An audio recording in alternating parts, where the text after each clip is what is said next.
Hello, c'est HR, votre chroniqueur. Alors ça y est, je viens de découvrir le film The Marvels. Le film est vraiment déroutant, il est vraiment étonnant, il est un ton au-dessus de Thor numéro 4, mais il y a beaucoup de choses très particulières. Avant d'aller plus loin, n'oublie pas, petit pouce vers le haut, pense à la petite cloche, si la vidéo te plaît, pense à la partager, let's go. Carol Danvers, prodigal child of the Milky Way. Nick Fury, my favorite one-eyed man of intrigue. How goes it out there? Cold, no air, space.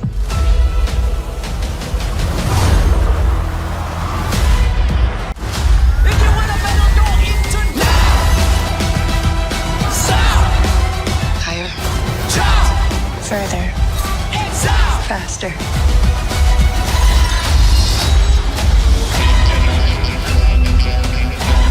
Alors avant d'entrer dans l'histoire de The Marvels, film donc de 2023, il faut aller sur l'origine story des trois personnages principaux. Notamment, nous avons en premier lieu Brie Larson qui avait joué dans Captain Marvel et qui est apparu dans plusieurs Marvel après donc le fameux Captain Marvel. Cette guerre n'est qu'un début. Notre guerre, je ne vais pas la faire. Je vais y mettre un terme.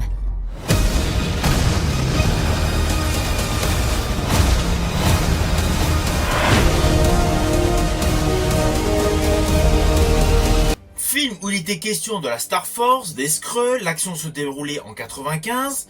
Bref, il y avait une vraie histoire tonitruante qui était captivante et qui forcément avait provoqué un énorme succès concernant ce film. Avec elle, dans ce film Marvels 2023, nous retrouvons le personnage de Kamala. Kamala qui est issue de la série Miss Marvel. Alors, série que je n'avais pas vue, donc je me suis mis à jour assez rapidement de façon à comprendre quel est son personnage. Alors l'histoire de Miss Marvel est la suivante, je vais vous faire de façon très simplifiée. Nous avons une jeune fille, Kamala, qui après avoir reçu un colis de sa grand-mère, utilise un bracelet en guise de décoration avec son costume pour aller à une soirée. Là, le bracelet s'enclenche et on découvre un pouvoir. Immédiatement, pour tous les fans de super-héros, on pense notamment au personnage de Green Lantern. Le pouvoir paraît similaire à Green Lantern. Alors évidemment, il y a de nombreuses péripéties. Je pense notamment avec la découverte du damage control, qui forcément la recherche au fur et à mesure du déroulé de l'histoire. Car l'air de rien, elle est devenue super-héroïne en sauvant un gamin. Premier exploit donc de la jeune fille. Cependant, cette jeune fille a de nombreuses visions qui la perturbent, ce qui d'ailleurs bouleverse légèrement son sauvetage concernant le fameux gamin. Ensuite, on a la notion de dimension parallèle, avec la dimension de Noor. De fil en aiguille, comme dans toutes les séries Marvel, il y a beaucoup d'actions, beaucoup d'effets spéciaux. Ainsi, il y a beaucoup de bagarres avec le damage control, il y a un méchant qui se dévoile dans la série, qui après va changer de cap, enfin bon bref. On retrouve l'esprit BD de Marvel, bien évidemment, et à la fin justement de la série Marvel, il y avait le teasing du film Captain Marvel 2, alias The Marvels.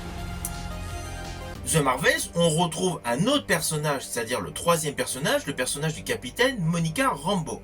Personnage que d'ailleurs j'affectionne particulièrement.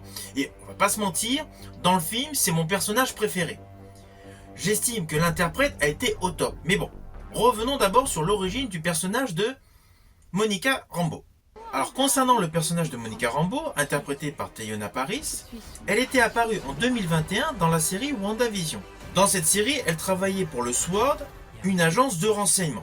Alors oui, le personnage Monica Rambeau dans la série WandaVision avait récupéré donc des pouvoirs en traversant le fameux portail, on va dire de la bulle, le sortilège que Wanda avait créé donc sur la ville de Westview. C'est pour cela que dans The Marvels, elle a toujours les pouvoirs obtenus à ce moment-là.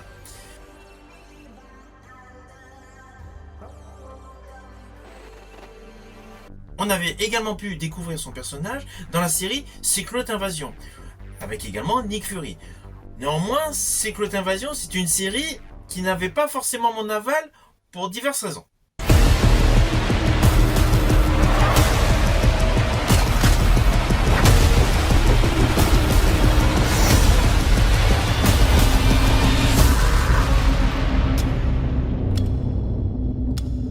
Un dernier combat.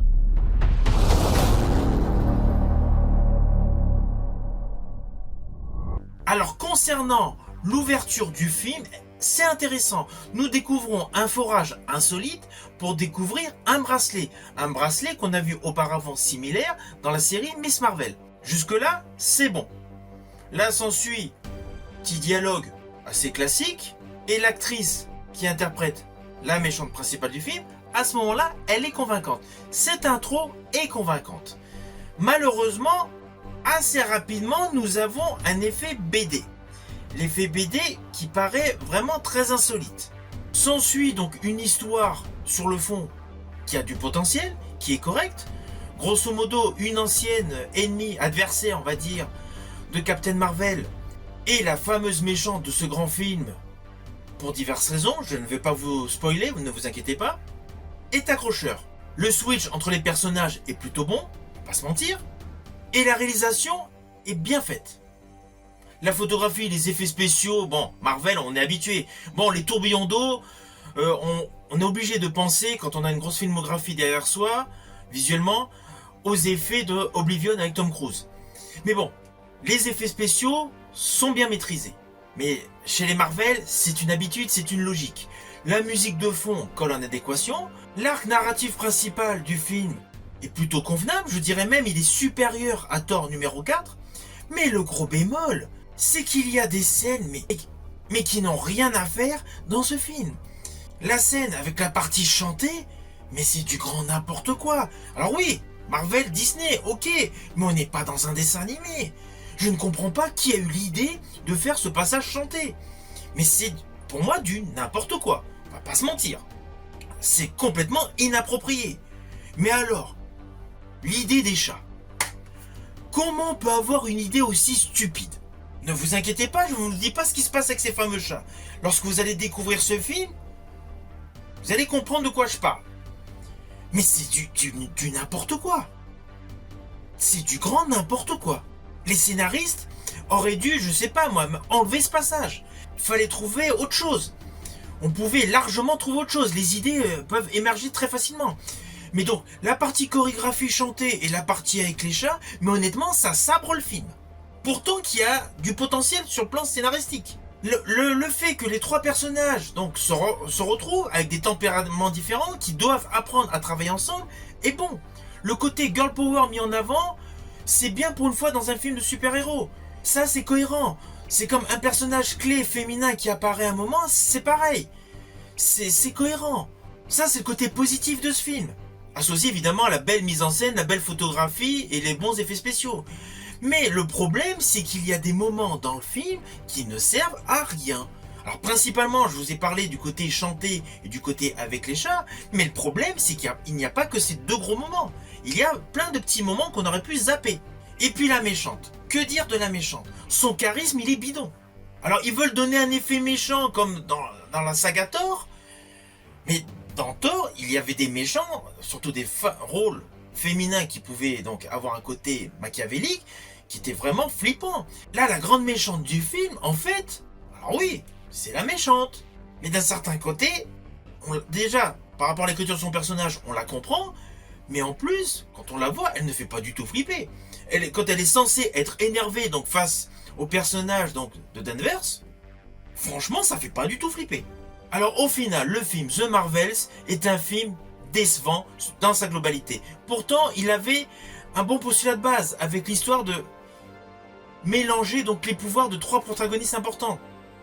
Ça permettait aussi de mettre sur le grand écran un personnage du petit écran. Je pense à Kamala.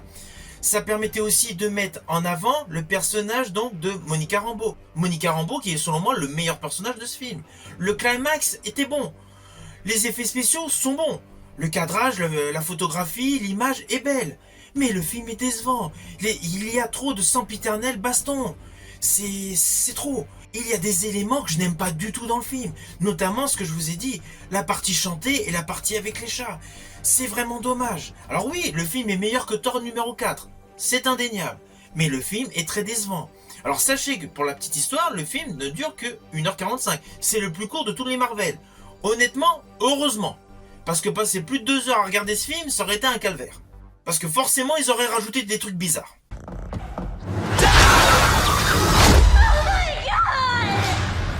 I can't. Can you? I got. Alors le final est assez logique. Nous avons Captain Marvel, donc Claire Danvers, qui a tellement de remords par rapport à Planète Hulu, fait son possible pour justement sauver ce monde. Miss Marvel, son postulat au final est assez classique. Et Captain Rainbow se retrouve donc propulsé donc dans un monde parallèle. Ce qui est intéressant. Pour débuter sur la première scène post-générique de ce film. Première scène post-générique qui forcément peut plaire à beaucoup de monde. Car il y a un lien direct avec les X-Men. C'est évident. Cela démontre que le monde des X-Men va interagir maintenant avec tout ce qu'on a pu voir dans les Avengers. Mais là, ça devient inquiétant. J'estime que toutes les réalisations mettant en scène donc les X-Men, que ce soit la saga initiale par Bryan Singer ou la saga suivante avec en vedette James McAvoy, c'était parfait. J'ai peur qu'avec ce retournement de situation qu'il y a à la fin de The Marvels, on ait un truc mais délirant. Mais complètement délirant. Car le film The Marvels est un film totalement décevant. Donc mélanger un film décevant avec un potentiel, avec des personnages que tout le monde aime, les X-Men, ça fait peur pour l'avenir. Alors oui, certaines personnes peuvent se dire « Oh, super, on a retrouvé ce personnage en scène post-générique !» Mais moi ça m'inquiète. Au vu du traitement de ce film, et surtout juste avant de Thor numéro 4, je m'inquiète. Enfin bon, le film est une déception. Je vous dis à bientôt pour une prochaine chronique.